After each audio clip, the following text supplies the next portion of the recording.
Sí, señor presidente.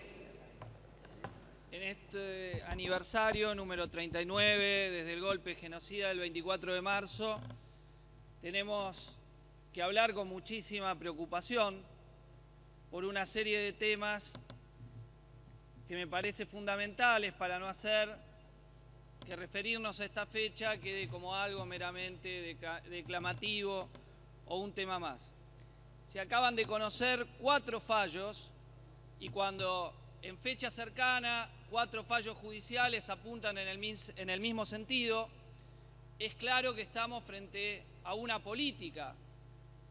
Estos fallos refieren todos a sectores de las patronales que estaban inculpados por haber tenido responsabilidad directa en el genocidio y a los cuales se les ha dado falta de mérito o no se ha avanzado en su juzgamiento. Estoy hablando de Carlos Pedro Blaquier, el propietario del Ingenio Ledesma, responsable de los asesinatos durante la llamada Noche del Apagón, a quien le acaban de dictar falta de mérito. Blaquier tiene nada más y nada menos que 300.000 hectáreas de su propiedad, es uno de los más grandes capitalistas en el negocio del azúcar, ahora diversificado con el diésel y tantos otros negocios que tiene. Es prácticamente dueño de Ledesma, es amo y señor de una parte muy importante de Jujuy, tiene también tierras en otros lugares del país y ha hecho pesar su poder económico para quedar sin falta de mérito cuando es evidente la responsabilidad de la empresa en haber perseguido y asesinado a los trabajadores. Algunos sobrevivieron de la noche del apagón, pero otros continúan desaparecidos. Incluso he conocido, porque trabajaba en una de las facultades donde doy clase todavía, el hijo del intendente Aredes, que fue una de las víctimas de la acción de Blaquier y los grupos de tareas que llevaron a la noche del apagón. Tenemos también el caso de Vicente Massot, editor de La Nueva Provincia, con responsabilidad en la desaparición de trabajadores de su empresa y uno de los voceros más decididos durante toda su trayectoria de la defensa del golpe de Estado y de la acción del genocidio, donde aún en años recientes pueden leerse los editoriales de La Nueva Provincia, donde se defiende el accionar de la dictadura genocida. Massot, insisto, que ha tenido responsabilidad directa, se lo ha dejado con falta de mérito. No se han citado a Manieto, a Noble y a los Mitre por la responsabilidad en el caso de Papel Prensa. Ercolini finalmente no lo citó a declarar y acá parece que no ha pasado nada, que no hubo apropiación de Papel Prensa. Y en el hecho más reciente han dejado con falta de mérito a Botinelli, uno de los directivos de Editorial Atlántida, por el caso de Telma Jara.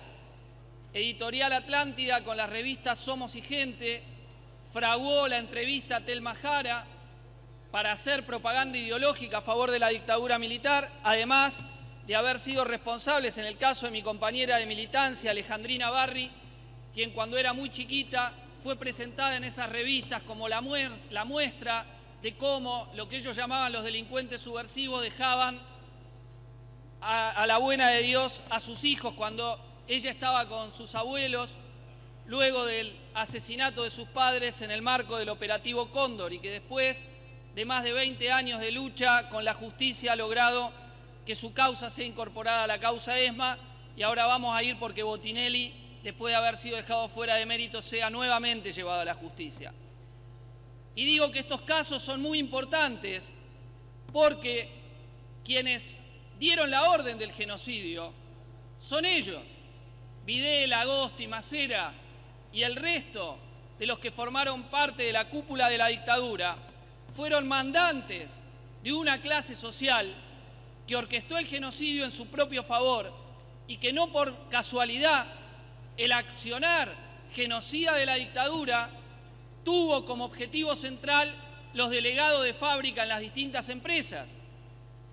Esos delegados combativos que enfrentaban a las patronales y a las burocracias sindicales, también ellas cómplices de la desaparición forzada de personas, buchoneando una y otra vez a los compañeros. ¿En cuántas fábricas de nuestro país ese 24 de marzo se dio esa imagen de las tanquetas militares con las listas negras hechas por los gerentes y los burócratas, marcando uno a uno a los trabajadores para hacerlos desaparecer?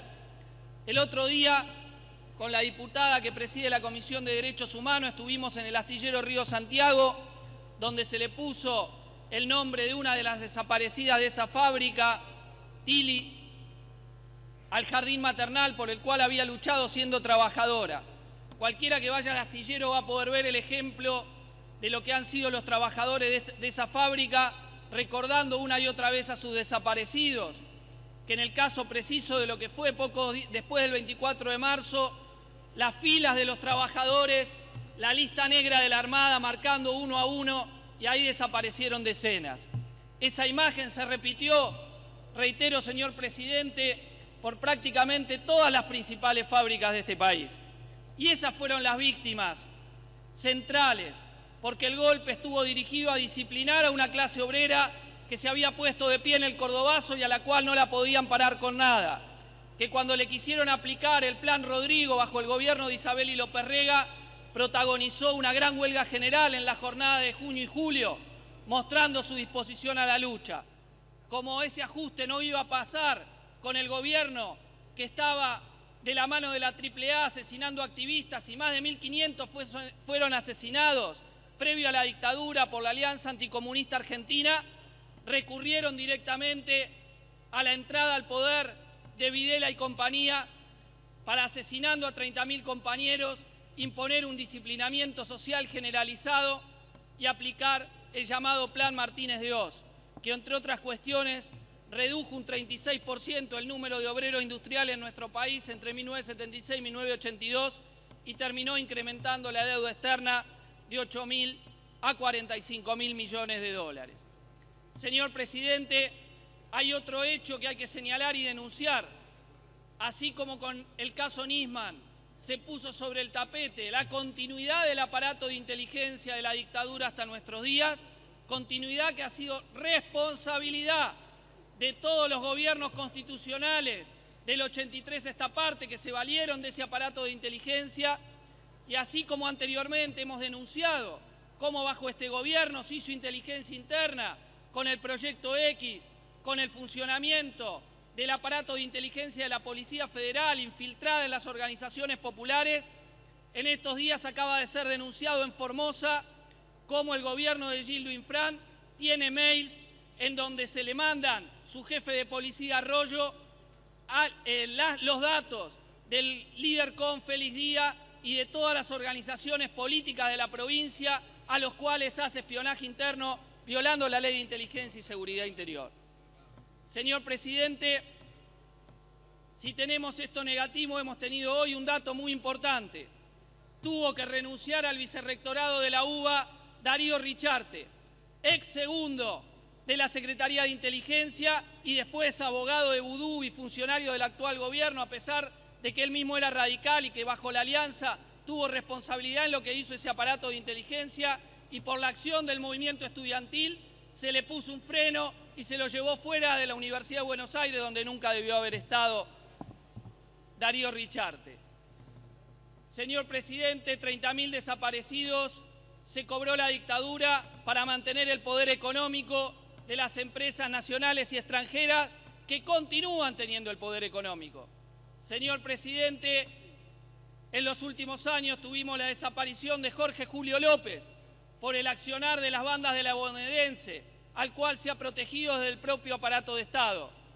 Señor presidente, hoy, 39 años después, si con la lucha se consiguió el encarcelamiento de muchos genocidas, sin embargo, tenemos un genocida al frente del ejército como César Milani.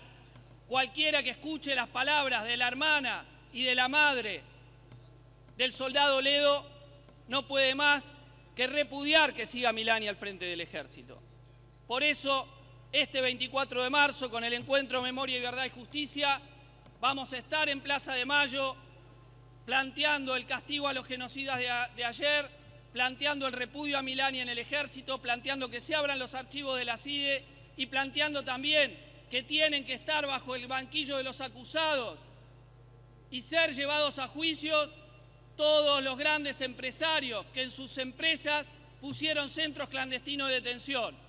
Hubo centro clandestino de detención en la Ford, lo hubo en Siderca, la Mercedes-Benz le dio el instrumental a Campo de Mayo, uno de los más terribles centros clandestinos que hubo en nuestro país, donde pasaron más de 5.000 personas, casi todos asesinados, para que practiquen los ejercicios, por llamarlos de alguna forma, de los nacimientos en cautiverio. Mercedes-Benz le dio el instrumental a los empresarios, a los milicos de Campo de Mayo.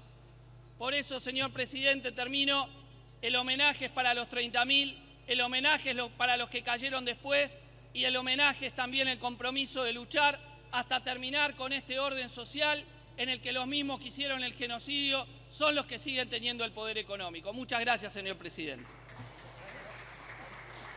Señor presidente, había olvidado mencionar una cosa, que era la repugnancia que me da cuando todos esos empresarios responsables del golpe se juntan para darle dinero a la campaña de un candidato como Mauricio Macri, que se ve que los mismos que hicieron el genocidio son los que le ponen la plata. Discúlpeme. Lo único que le pido es, hablemos de este tema. Cómo no, señor presidente, que es un tema que me es completamente caro, el que estamos tratando, que es el homenaje a las víctimas del 2 y el 3 de abril. Señalar 3 cuestiones que me parecen relevantes. Esta Cámara de Diputados votó la realización de una audiencia pública que hicimos, un hecho histórico. Cualquiera de los diputados que no estuvo presente puede ver el video entero. Fueron 13 horas de exposición de los vecinos, de los familiares, de especialistas, donde lo único lamentable de esa audiencia fue que no fueron las autoridades invitadas. Pero verdaderamente de todos esos testimonios sale que acá no estuvimos ante una tragedia natural, sino ante un crimen social. Obras que se podían haber hecho previamente y no se hicieron. Y los datos de los especialistas mostrando cómo la realización de esas obras hubiese salvado las vidas. Otras cosas que sí se hicieron, permitiendo la construcción sin freno en la ciudad de La Plata, lo cual limitó la capacidad de drenaje frente a lluvias de este tipo. Se ha desmentido categóricamente que lo que pasó acá fue una cosa que va a ocurrir en 1 millón de años, porque toda la línea del crecimiento que viene teniendo la intensidad de las precipitaciones en la región demuestra que lo que se viene es igual o al menos peor. Y esto es algo no solo de este territorio. Tenemos cada vez más inundaciones de este tipo en diversas ciudades donde se reproducen estos crímenes sociales.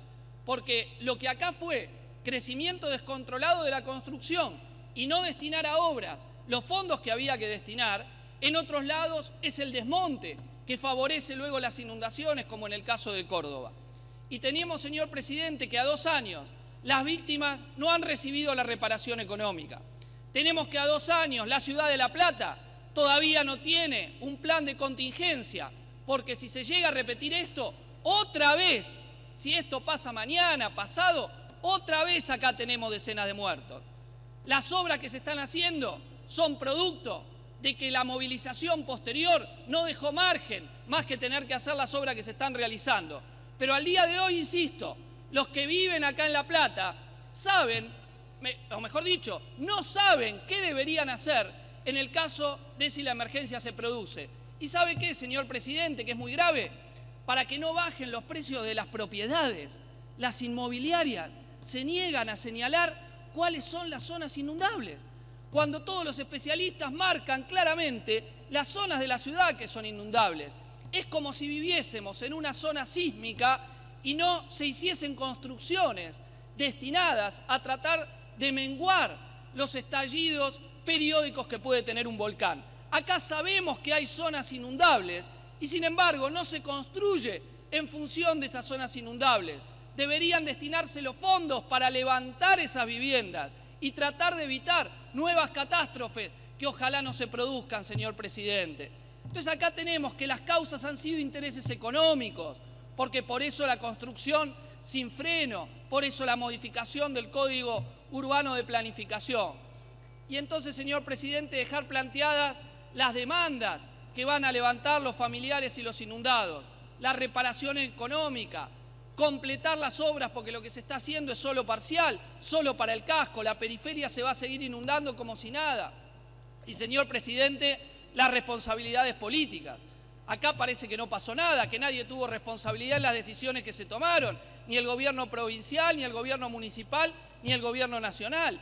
Está probado que hubo ocultamiento. Y vean ustedes, no me crean a mí, escuchen todos los testimonios de la audiencia pública que se hizo en esta Cámara.